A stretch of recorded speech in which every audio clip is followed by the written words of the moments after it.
સુરત જિલ્લામાં ધોધમાર વરસાદ વરસી રહ્યો છે ત્યારે ધોધમાર વરસાદથી અમદાવાદ મુંબઈ હાઈવે પ્રભાવિત થયો। પલસાણાના બલેશ્વર નજીક હાઈવે પર પાણી ફરી વળતા વાહનોની લાંબી કતારો લાગેલી પણ જોવા મળી હતી।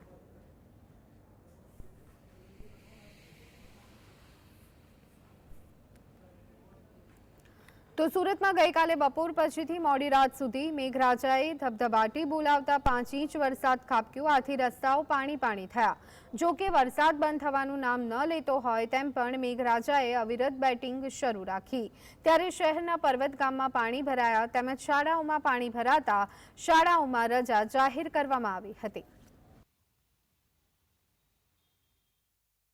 શહેરમાં સવારથી જ વરસાદની એન્ટ્રી જોવા મળી રહી છે ત્યારે અનેક વિસ્તારોની અંદર પાણી ભરાયા છે। ત્યારે પર્વત પાટિયા ખાતે અત્યારે જીએસટીવીની ટીમ પહોંચી ચૂકી છે અને આપણે વાત કરવામાં આવી રહ્યા છે જે રીતના વરસાદી માહોલ પર્વત પાટિયા ખાતે જોવા મળી રહ્યો છે। એટલું જ નહીં પરંતુ પર્વત પાટિયા ખાતેના આ જે દ્રશ્યો જે છે તે હાલ જોવા મળી રહ્યા છે। અહીં પાણી ભરાવાની સ્થિતિ જોવા મળી રહી છે। એટલું જ નહીં બાજુમાં સ્કૂલ પણ આવેલી છે, સ્કૂલ પણ પાણીની અંદર ગરકાવ જોવા મળી રહી છે। જે રીતના પાણીની અંદર સ્કૂલ જોવા મળી રહી છે તકેદારીના ભાગરૂપે સ્કૂલને તો રજા આપી દેવામાં આવી છે પરંતુ જોઈ શકાય છે આપણે આગળના દ્રશ્યો બતાવવાના પ્રયત્ન કરી રહ્યા છે કે મહાનગરપાલિકાની ટીમ કામગીરી કરી રહી છે પરંતુ કમર સુધી પાણી હાલ જોવા મળી રહ્યું છે। સંપૂર્ણ રસ્તો જે છે તે હાલ બંધ કરી દેવામાં આવ્યો છે। સ્કૂલની અંદર પણ રજા જાહેર કરી દેવામાં આવી છે।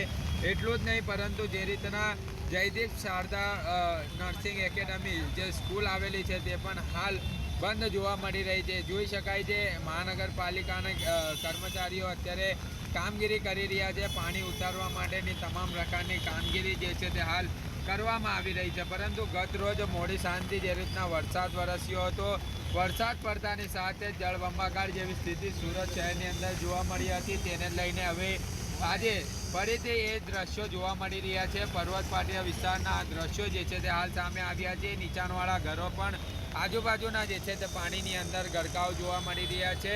મહાનગરપાલિકાના પ્રી મોન્સૂનના દાવા ક્યાંક ને ક્યાંક પોકળ સાબિત થતા નજરે પડી રહ્યા છે। પાણી ભરાયા બાદ હવે મહાનગરપાલિકાની ટીમ જે છે તે હાલ આવી પહોંચી છે અને કામગીરી હાથ ધરવામાં આવી રહી છે।